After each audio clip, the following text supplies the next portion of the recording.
principales capítulos. No está, por supuesto, todo, pero están los temas principales. Y luego entonces podemos abrir, mirar un poco también el alcance, si hay algún material que le falta. Ahí también estoy en comunicación con Alberto Grisetti. Apenas yo termine, entonces va a entrar Alberto para ver un poco el tema de la parte práctica. Y nos acompaña también el ingeniero Ávila. Entonces, voy a comenzar entonces. Entonces, el capítulo 1 creo que está muy claro, es el capítulo introductorio donde habla la definición del ciclo hidrológico, ¿verdad? Entonces, cuando hablamos ciclo hidrológico, hay una expresión matemática que es la ecuación del balance hídrico, que en forma simplificada dice que P igual a Q más E más delta R, ¿verdad? Entonces, eso es lo que se tiene que interpretar muy bien. Ahí se ve una imagen de un territorio donde se ven todos esos procesos, ¿verdad? Y un esquema también para ver cómo funciona. Por supuesto que en hidrología a nosotros nos interesa el abordaje del ciclo del agua en la cuenca hidrográfica, que es la figura que se ve abajo, ¿verdad? Entonces, ahí tenemos todos los parámetros que estuvimos estudiando, ¿verdad? Por un lado tenemos la precipitación, que es el input de entrada principal de agua, el agua a la cuenca, ¿verdad? O sea, todas las correntías se generan a partir fundamentalmente de la lluvia, ¿verdad? Si bien puede haber otro aporte como nieve en otras regiones, ¿verdad?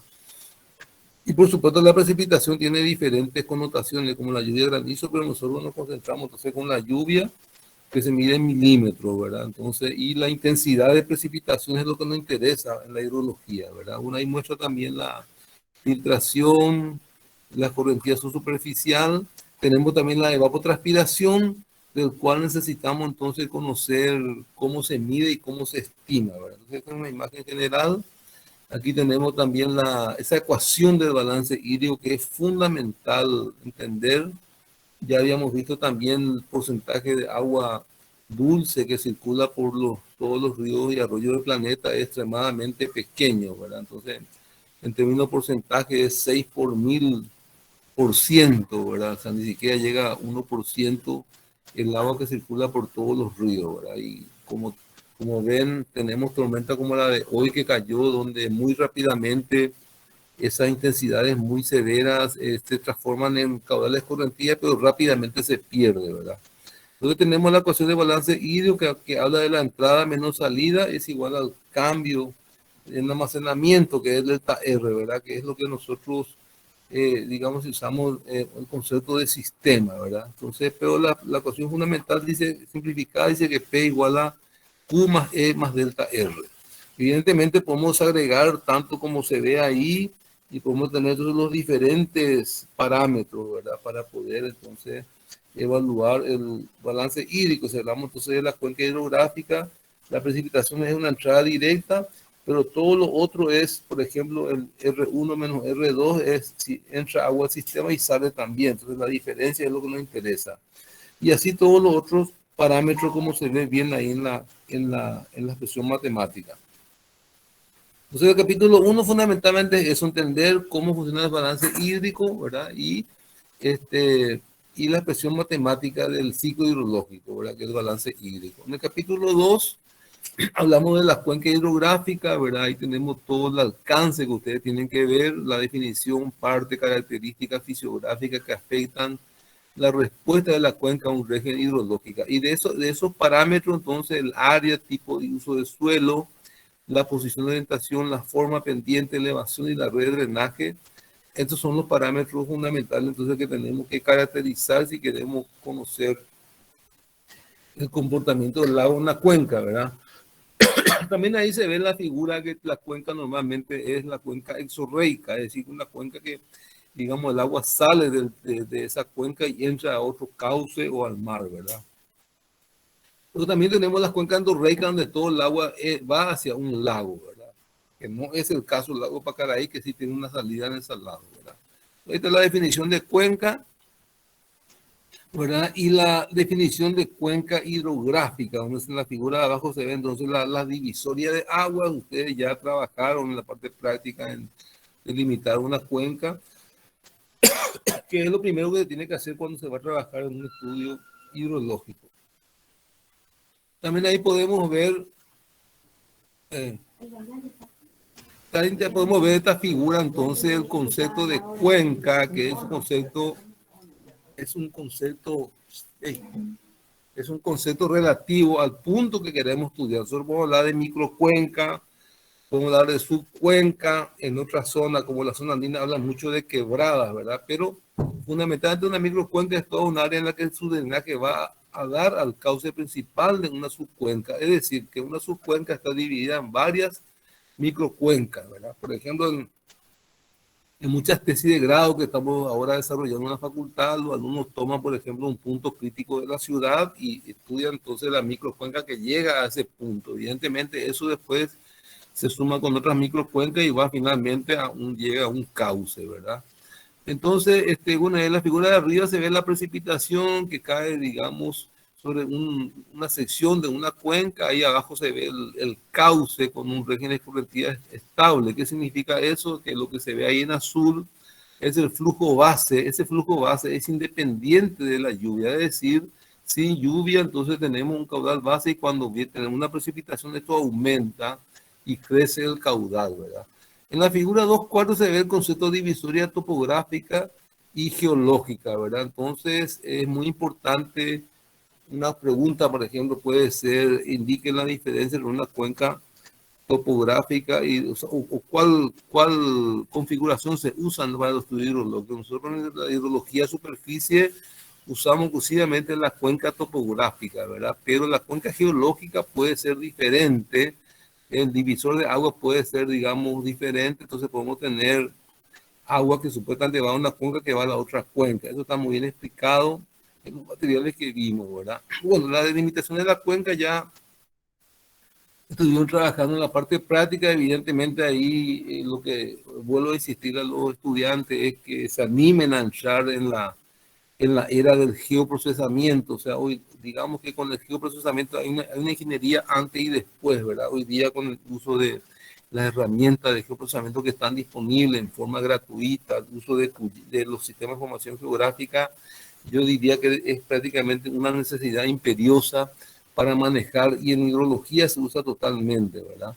Después, volviendo un poco al tema de las principales características físicas de una cuenca que afecta al escurrimiento, entonces ahí el primero el área, que ya lo hablamos, ¿verdad? El perímetro de la cuenca, la forma de la cuenca también es muy importante, porque una misma cuenca con forma diferente generan diferentes tipos de escorrentía en la salida. Una cuenca alargada normalmente genera un caudal menor, como se ve ahí en la figura.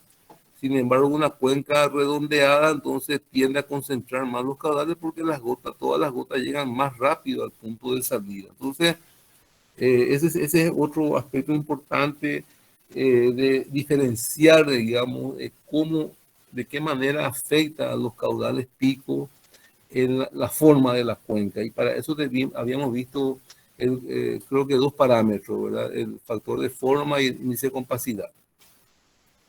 La pendiente promedio entonces también es muy importante, si bien trabajar generar una pendiente hoy día ya con el sistema de función geográfica es mucho más fácil. Una cosa es la pendiente del cauce y otra cosa es la pendiente de la cuenca, ¿verdad? Entonces hay métodos para calcular la pendiente de la cuenca, pero ese es un tema en particular que no vamos a estar preguntando, digamos, hay varios métodos para eso, pero es un tema que podemos. La curva isométrica sí importante, ¿verdad? Es una curva, entonces, que nos muestra, digamos, la variación altitudinal de la cuenca, o sea, qué área queda sobre una determinada cota, ¿verdad? Entonces ahí se ve la figura de abajo.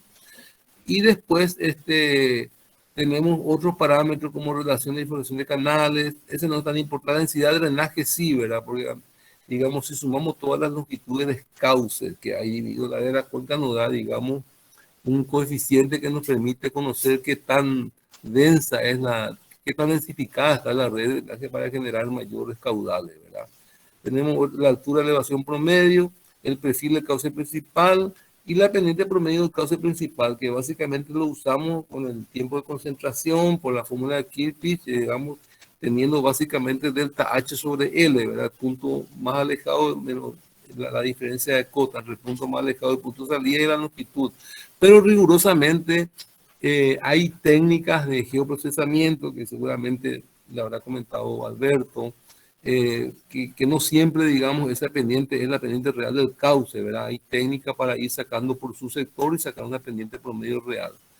Entonces, esto un poco en general estamos haciendo un repaso. También las corrientes de drenaje se clasifican un poco en función a, al comportamiento que tiene con respecto a la pendiente. Y el mejor ejemplo del río Pilcomayo, ¿verdad? Que en la zona inicial es un río de montaña, llega a casi 4.000 metros sobre el nivel del mar, tiene una zona de transición en la zona de Villamonte y al llegar, digamos, al límite entre Paraguay y Argentina, se convierte en un río de planicie con pendiente extremadamente baja que hace que se produzcan todos los procesos de erosión y sedimentación que vamos a ver en detalle en la segunda parte de la materia, ¿verdad? Entonces tenemos los ríos montaña, río transición y río planicie. Y también por el tiempo, hay una clasificación muy importante por el tiempo que transporta el agua, ¿verdad? Como la de corrientes perennes que conducen agua durante todo el año, por ejemplo, el arroyo Ferrer, el arroyo Lambaré, pasamos por ahí, cerca de la facultad y siempre tiene agua, ¿verdad? Pero también tenemos los cauces intermitentes que lleva agua durante la época de lluvia de cada año, o sea, la época que hay mucha lluvia se carga y circula, ¿verdad? Y después tenemos las corrientes efímeras que conducen agua inmediatamente después de una tormenta, que para mí el mejor ejemplo es la calle Cantalupia, ahí al costado de la universidad, donde después de una tormenta tenemos que la calle trabaja prácticamente como un río, un arroyo. Tengo un video que me enviaron los vecinos ahí abajo que es impresionante el agua que lleva. Entonces, esos son los tres tipos de corrientes, la clasificación de las corrientes en función al tiempo que transporta agua. Del capítulo 3, entonces, tenemos el concepto de evaporación, de evapotranspiración. Acá simplemente les muestro algunas de las imágenes que ya vimos en detalle, digamos. Entonces, lo que nosotros necesitamos saber es el concepto, de qué parámetro depende, cómo se miden a través de aparatos y cómo se estima a través de fórmula, ¿verdad? Entonces, ahí tenemos fundamentalmente la evapotranspiración es lo que nos interesa, que es el conjunto de transpiración de la planta más la evaporación del suelo o la masa de agua que está cerca.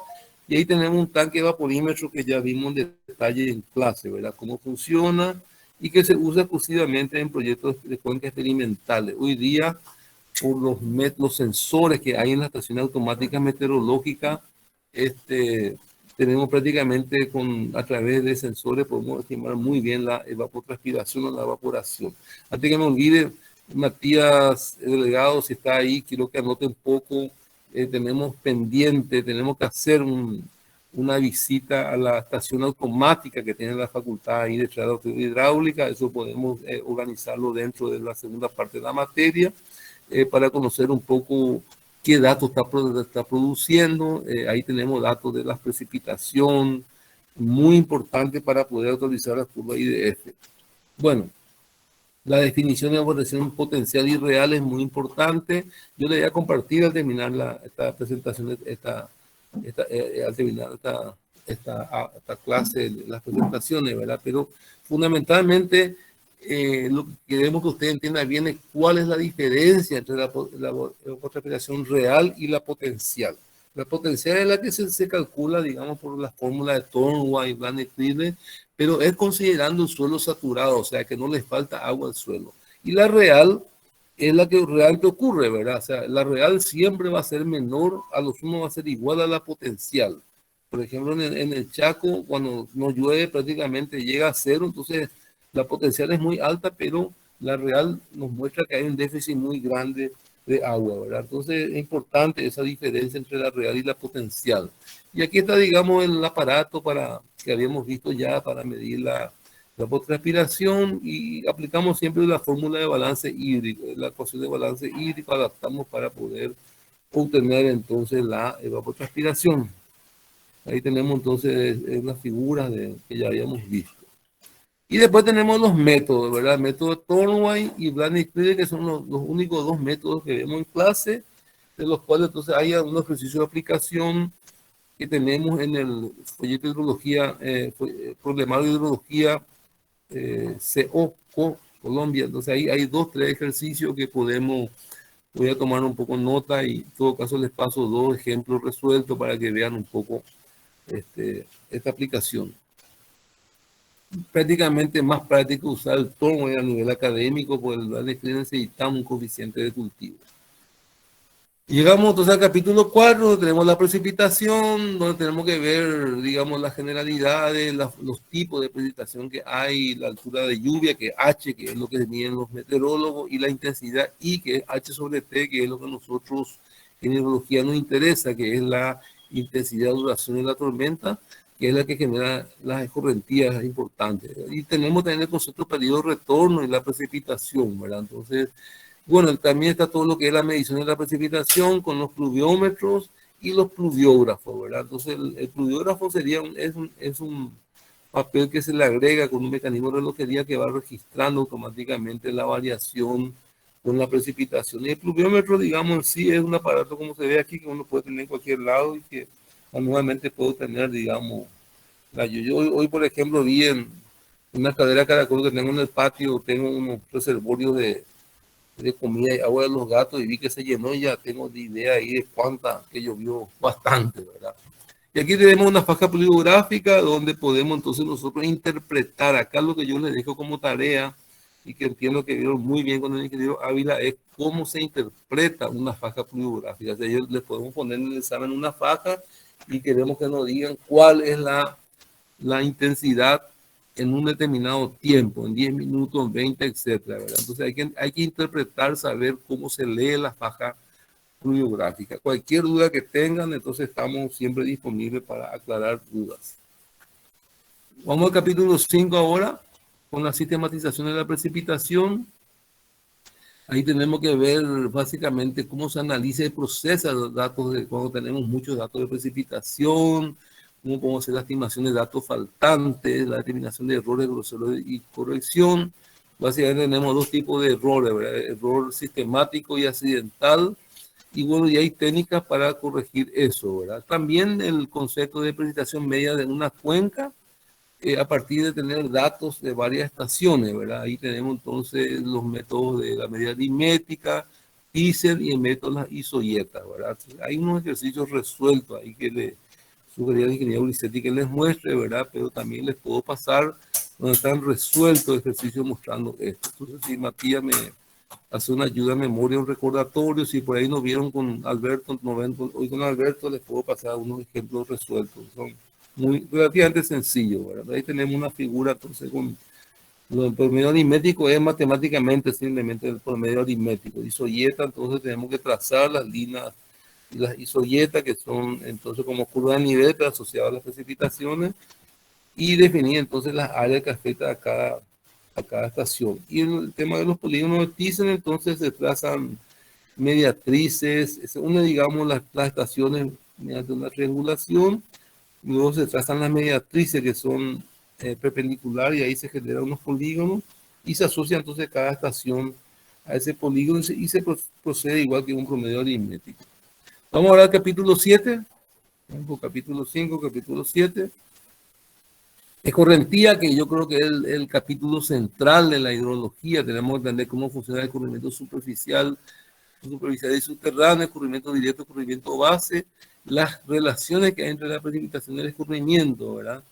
Y entrar ya directamente en la fórmula racional para el diseño de drenaje, ¿verdad? Y hay un concepto general de la fórmula racional, cómo se calcula el tiempo de concentración, la intensidad de lluvia, coeficiente de correntía y la aplicación en principio en la cuenca rural, ¿verdad? Entonces, pero lo más importante es una cuenca combinada, rural y urbana, ¿eh? Entonces, bueno, acá están definiciones de escurrimiento, cómo se miden, también entonces, las correntías y los componentes, ¿verdad? Tenemos tres tipos de flujo, el superficial, el subsuperficial y el subterráneo, ¿verdad? Entonces, eso vimos muy bien. Y acá en esta figura es muy importante, esto es del libro de Hidrología Básica, tomo 1. Eh, está todo, no se dedica. Sí, andamos. Bueno, entonces ahí tenemos entonces la figura, un segundito. ¿Y este? ¿El ¿Y este? Un segundito, ya vuelvo.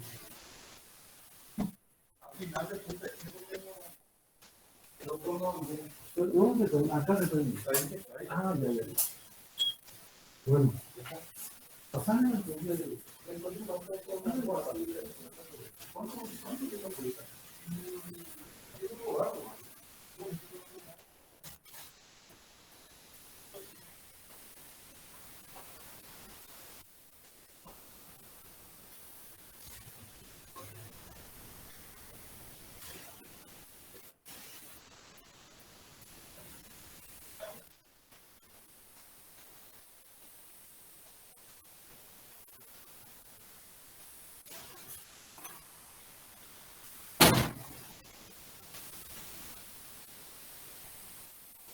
Bueno, le estaba diciendo que esta lámina es muy importante porque nos muestra el comportamiento de la lluvia hasta llegar al caudal total en un arroyo, ¿verdad? En un cauce, ¿verdad? Entonces tenemos que, comenzando de abajo, el caudal total en un cauce hídrico es la suma de escurrimiento directo, producto de la lluvia, más el escurrimiento base, que es, digamos, el escurrimiento que tenemos en el cauce, ¿verdad? Al cual tenemos entonces diferentes aportes, ¿verdad? De la lluvia que cae, una parte se infiltra, otra parte quedan otras atracciones como intercepciones, otra variación, almacenamiento de presiones y la infiltración. Entonces, esa infiltración se genera el escurrimiento subsuperficial, el cual tiene dos componentes, uno rápido y otro lento, y el rápido más superficial es el que genera el escurrimiento directo, que es digamos, producto de la lluvia, ¿verdad? Y el otro entonces va al escurrimiento base. En esa figura vemos entonces los tres esquemas de escurrimiento superficial. Entonces el agua prácticamente circula sobre la superficie, su superficial se infiltra y corre lateralmente y puede llegar a generar caudales inclusive mayores que el superficial, pero tarda mucho más tiempo. Y el subterráneo que ingresa directamente a la napa freática. Y ahí tenemos los factores que afectan al escurrimiento, ¿verdad? Que son los mismos que vemos cuando analizamos la característica de la cuenca, ¿verdad? Tenemos factores climáticos, fisiográficos, como ven ahí, ¿verdad? Entonces, y ese esquema es simplemente para entender cómo funciona la infiltración y el flujo base de drenaje. Y ahí tenemos entonces la relación precipitación-escorrentía, de la lluvia, de una lluvia, entonces que vamos a representar matemáticamente a través de un hietograma derramado sobre una cuenca, entonces genera un escurrimiento y tenemos ahí un hidrograma. Entonces tenemos que conocer las partes, componentes de ese hidrograma. Y aquí tenemos la fórmula racional, ¿verdad? La fórmula racional, tenemos acá el coeficiente de escorrentía, que es volumen escurrido sobre volumen precipitado. Aquí tenemos la tabla para cuencas agrícolas, hay otra tabla para la cuenca urbana. Y aquí tenemos entonces el ejemplo que habíamos visto en clase y una curva IDF, de ahí tenemos que sacar la intensidad máxima que está asociada a un periodo de retorno, ¿verdad? Aquí lo que es importante también, lo tengo aquí a mano, es la definición concepto del periodo de retorno, que es el tiempo transcurrido en años en que un evento vuelve a ocurrir al menos una vez. Cuando decimos al menos una vez, puede ocurrir también varias veces, ¿verdad? Pero no es que cada 100 años va a ocurrir, sino que dentro de un periodo de 100 años, puede, al menos una vez tenemos la seguridad que ocurra. Después tenemos los hidrogramas. Por favor, presten atención a esta lámina, entonces, donde tenemos entonces que el hidrograma es la representación gráfica de la variación del caudal con respecto al tiempo, ¿verdad? En orden cronológico, en un lugar dado de la corriente, ¿verdad? Entonces ahí se presenta el hidrograma correspondiente a una tormenta aislada en la figura A, y en la B, digamos, un hidrograma de una sucesión de varias lluvias, ¿verdad? Entonces, en la figura A tenemos la diferenciación entre el escurrimiento directo y el escurrimiento base. Hay técnicas para separar ese escurrimiento. Lo importante es saber que se puede separar, ¿verdad?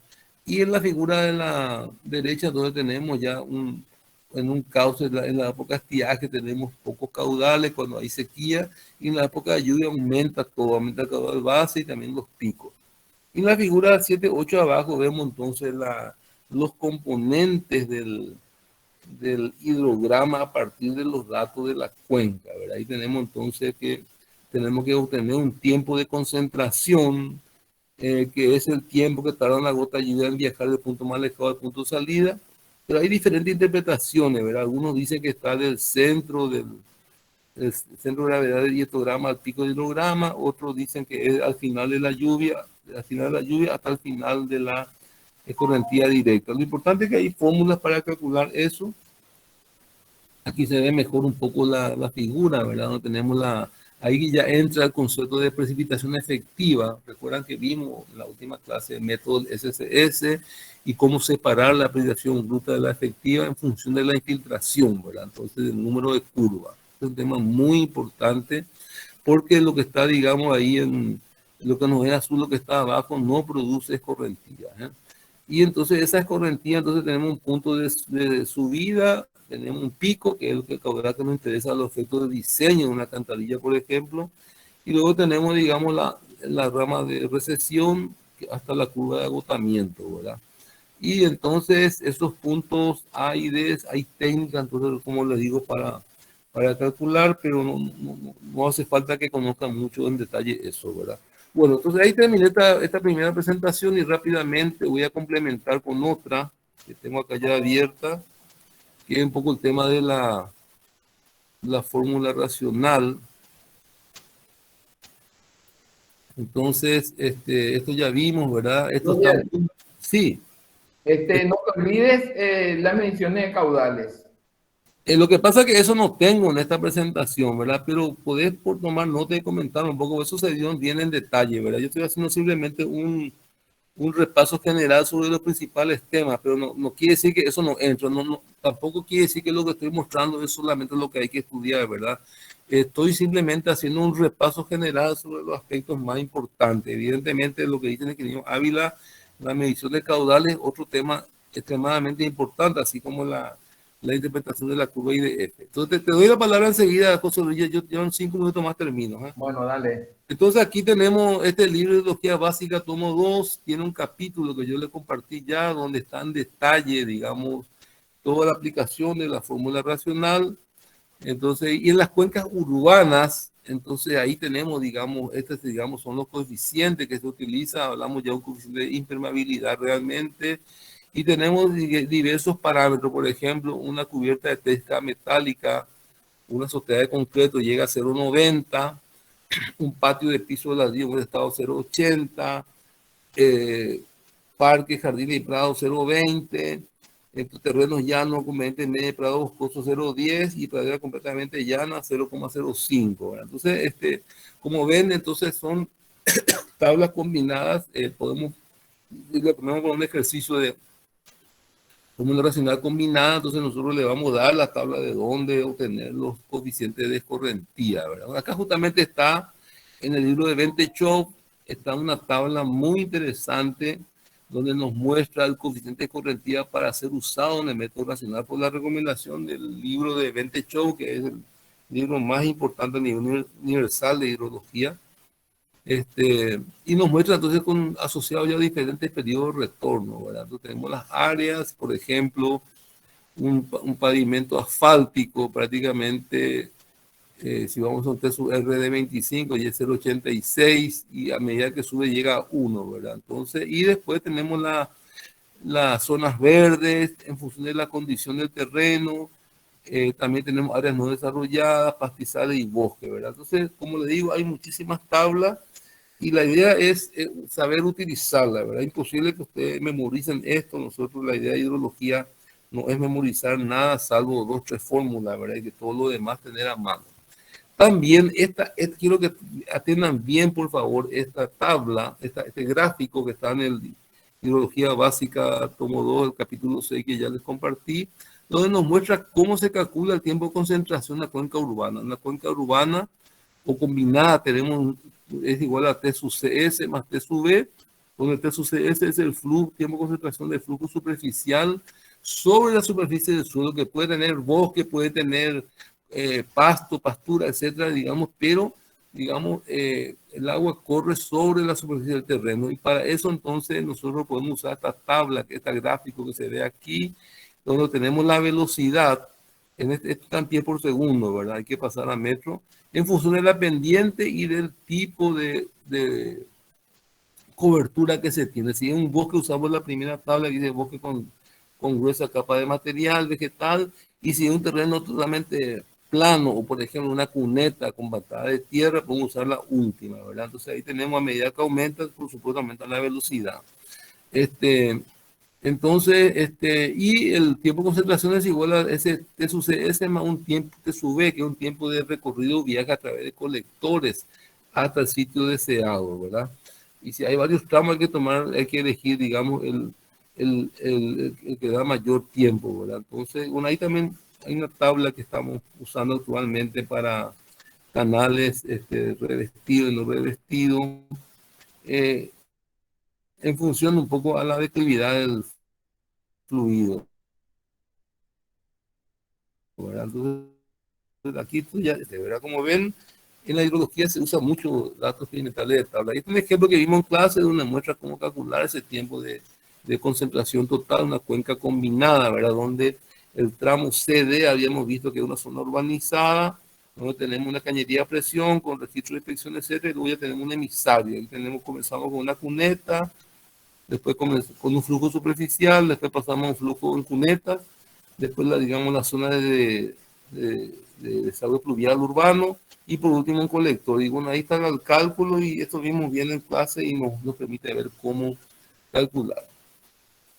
Entonces, ¿cuál es la diferencia entonces entre cuencas urbanas y rurales? Entonces, en la rural, el coeficiente de correntía es función de la pendiente y tipo y uso de suelo, y el tiempo de concentración entonces se calcula mediante fórmulas tipo Kirchhoff y otras en función de la topografía, ¿verdad? También podemos, si tenemos una velocidad a lo largo, digamos, del cauce principal, una velocidad media, y tenemos la longitud, también podemos usar esa opción, ¿verdad? Y en la urbana, entonces, el coeficiente de correntía, tenemos tablas de uso urbano, como le mostré, que son los coeficientes de movilidad, y el tiempo de concentración, entonces, es la suma de dos componentes, T sub CS más T sub B. Entonces, es importante que quede bien claro, ¿verdad? Bueno, aquí tengo simplemente para mostrarle que hay un montón de fórmulas del tiempo de concentración, donde nosotros estamos usando solamente la de Kirchhoff, digamos que es la más práctica, pero tiene una limitación, ¿verdad? Porque el método dice que es para cuenca empinada de 3 a 10%, ¿verdad? Entonces, realmente, si vamos a usar en zonas con baja pendiente, tenemos que multiplicar por 0,4, y para canales de concreto por 0,2, ¿verdad? Entonces no se hace ningún ajuste. Entonces, fíjense que también cada fórmula tiene su limitación de uso. Entonces, y bueno, y ahí tenemos otra fórmula, California School of Practice, que funciona LIH y otras, ¿verdad? Y después tenemos aquí, bueno, como ven, aquí tenemos en Estados Unidos, por ejemplo, usan carta de velocidad promedio, donde está ya tabulado para diferentes regiones. Y después tenemos el tema de curva y área isócrona, ¿verdad? Que esto ustedes vieron el tema de la fórmula racional, entonces, la fórmula, métodos isócronas, ¿verdad? Entonces aquí explica un poco qué son las curvas isócronas, cómo se construye, las guías para estimación de las velocidades, usar Manning, ¿verdad? Y aquí tenemos entonces un ejemplo que, bueno, ustedes habrán visto en clase, ¿verdad? Que para usar la fórmula racional, entonces hay una metodología que es prácticamente matricial. Lo importante que es cuando hagan el ejercicio, entonces ustedes puedan entonces calcular para cada duración, por ejemplo, un tercio que sucede a los 10 minutos, cuál es el caudal total, a los 20, a los 30. Entonces ahí y el ejercicio termina cuando, digamos, comienza a bajar, ¿verdad? O sea, hay que seguir calculando hasta que, digamos, llegamos al máximo y luego disminuya. Entiendo que eso vieron con el ingeniero Ávila. Bueno, estas son las dos presentaciones que queríamos compartir con ustedes, ¿verdad? Yo ahora le paso un poco la palabra al ingeniero Ávila y ya estamos sobre la hora para luego pasar al ingeniero Grisetti. José Bueno, Luis. sí. Bueno, yo creo que tu presentación estuvo muy bien, Roger, pero dos temas creo que importantes. Uno es la medición de caudal, que falta agregarle a ese tema, y también todo lo que es el hidrograma unitario. Correcto, correcto, sí. Las propiedades del hidrograma unitario creo que son muy Todo eso, importantes. yo creo que es el tema del hidrograma unitario es muy, pero muy importante.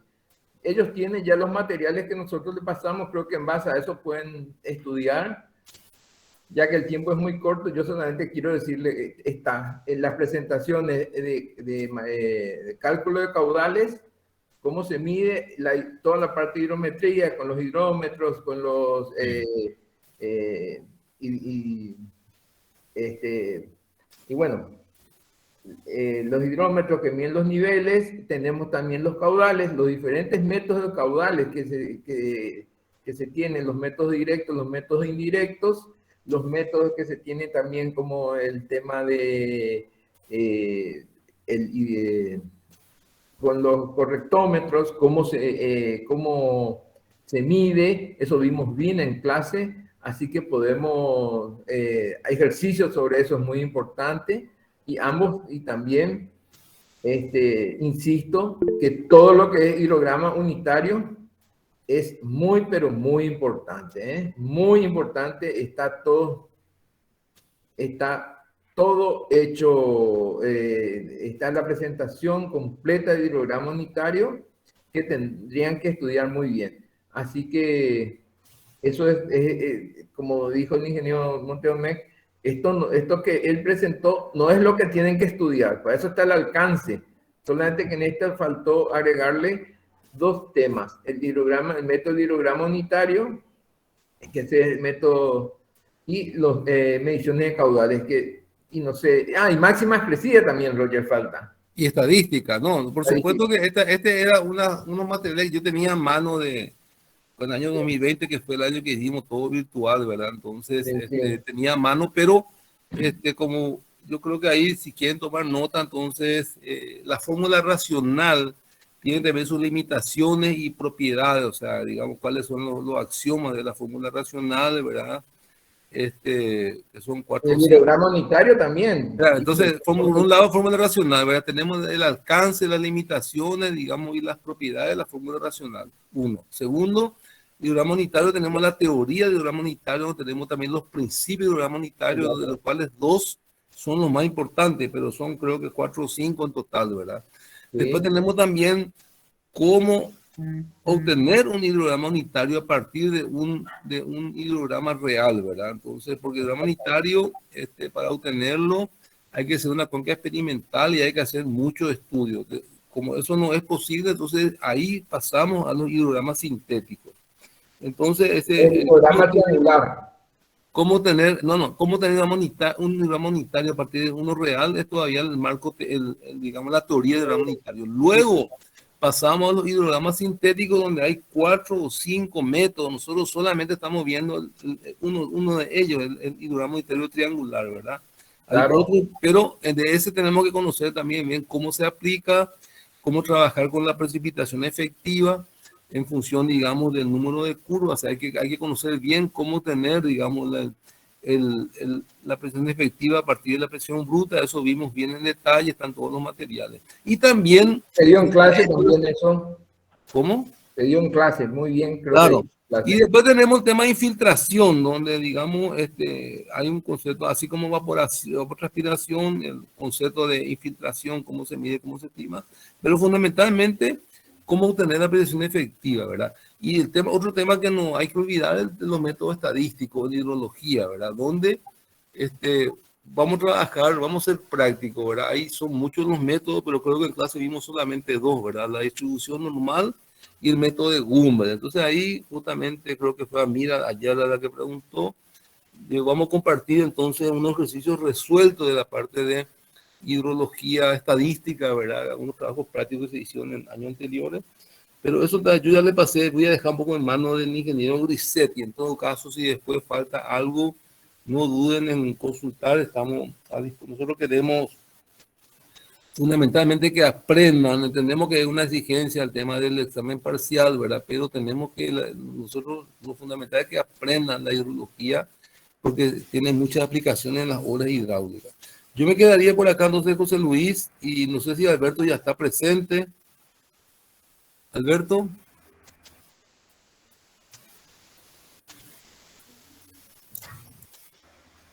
Hola, profe. Está Alberto. Profe Roger, ¿te puedo hacer una consulta? Sí, adelante. ¿Qué posibilidad hay de que podamos rendir con nuestros materiales? Imposible.